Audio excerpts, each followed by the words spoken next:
You are illegal. You will kill you. We shall arrest you. I cannot kill you, but the law will kill you. What you walk with a mesa you the law will kill you. Have you had the sound? Oh, Mubuz. You will go about Mubuz. Tokubi. Have not. Kale kwa chiro mai genda chikuru. Obuwena amanya gazala. Woroza kubyamu na mesi. Kale sender. Yono go babiwa. Yo.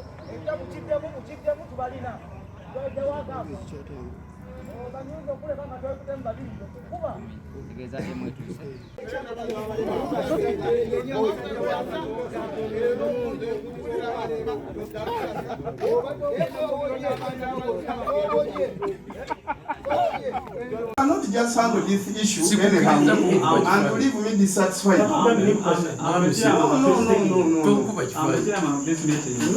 I'll be the one to dismiss the meeting. Okay?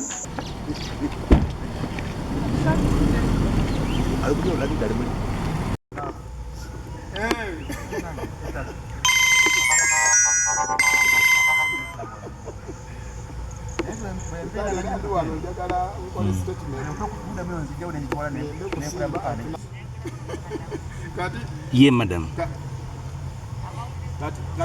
Amawulire galabika gajja kuba ga Lwakubiri kuba n'enkya tufisse n'olw'enkya tufisse eri olinayo ettaka sebo mukulu getugenda mu maaso watadde ngome okulwokusatu With all documents. It's okay. Yes. Thank you. So, what will come tomorrow?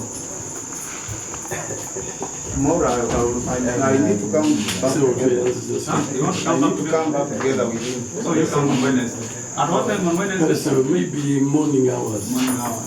Morning hours, well, you need to be specific also. Morning hours. When it is mine, I'm confident. Now you are playing the signature. Why don't you? I can't put it there. You see now the fraud I'm talking of. Kwasiza nnyo ennaku okulabika nti omubaka omukyala eyandibadde aliwo mu kulwanirira abantu ku nsonga ezibanyigiriza ng'ez'ettaka ate essawa ya leero yazze nga akalakala n'omubbi w'ettaka ayina ebiwandiiko nga byonna bya kifere. Ffe ng'abatuuze b'ebitundu bino twewuunya okuba nti omubaka gwe bagamba nti twamulonda ng'ebikolwa bino byatandise okukola atambula n'ababbi b'ettaka olw'okuba nga bamutaddemu ssente tukivumirira nga batuuze. Era embeera yonna ebaddewo tusaba ba security omuli RDC poliisi zonna abantu bano nga bannanta babajja mu bitundu mubawe ddala security kubanga obusungu abantu bwe balina buyitirivu okuba nti omuntu omubaka omulamba atambula namubbi wa ttaka tuli banyiivu nnyo nga batuuze. Tulabeeko Nantaba nga bamusika ebitogi. Era olunaku lwa leero Mukama ayambye buyambi Honorable Nantaba okuba nti agajambuddwa abalonzi. Alumbye omulonzi omu n'amugamba nti buli wembeera lwaki obeerawo n'amugwa mu bulago n'amukuba. Era kitwewunyisiza nnyo nti Nantaba akoze olutalo ku mulonzi nekinewusa nengamba omubaka omukyala nga memba wa palamenti okutuuka ku levo erwanagana n'omulonzi kiva ku ki nga gwayina security gwayina obuyinza.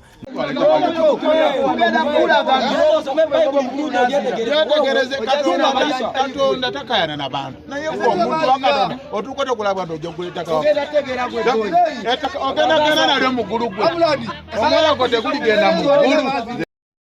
Omutta abalala abasigaddewo balirondoola ekyabwe aye ekisinga obukulu kuyamba bantu kubabuulira oba otudde ku ttaka ly'omuntu funa tikiti z'obusuulu beera nazo mu nnyumba oba sekyo weegule ofune ekyapa beera nakyo mu nnyumba. Abakulembeze bano abanene tewaliwo waatudde atalina kyapa waatudde aye abantu tibabayambye imwe muli ne buddaga.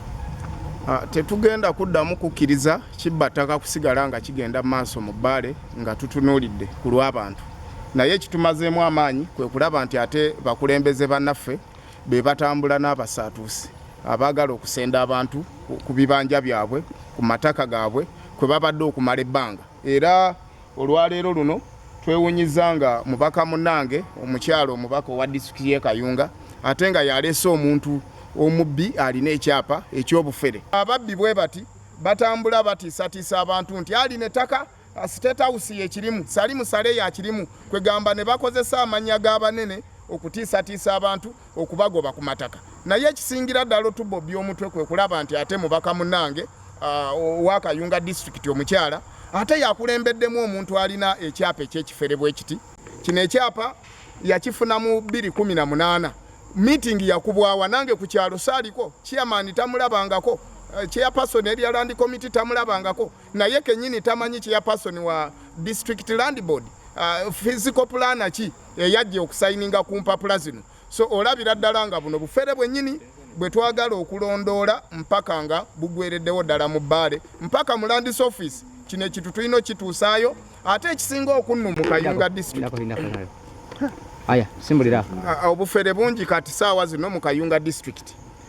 Omukulu eyafuna lease wa Reverend afuneko freehold.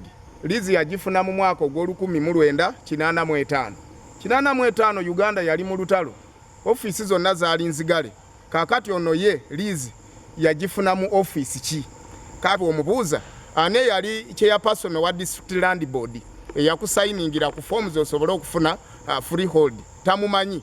Bw'omubuuza ani yali chairperson wa area land committee era meeting ekuweesa freehold eno wagikubawa bani abaali mu meeting chairperson ki owa 1 eyasaininga ku forms zo osobola okufuna freehold land title naye tamumanyi kitegeeza emala kuggwako ate tosobola kufuna freehold land title ng'ogifunira mu office nga totuuse ku ground naye nga n'omuntu eyagimuwa tasobola kunnyonnyola nti chairperson district land board yali gundi ne gundi. Freehold land title ogifuna kutaka okutali bantu lino ettaka lya claiminga ekisooka liriko liizi eyafunibwa mu ngeri ey'amankyolo kakati neyafunako ekyapa freehold land title naye yakifunako mu ngeri y'amankyolo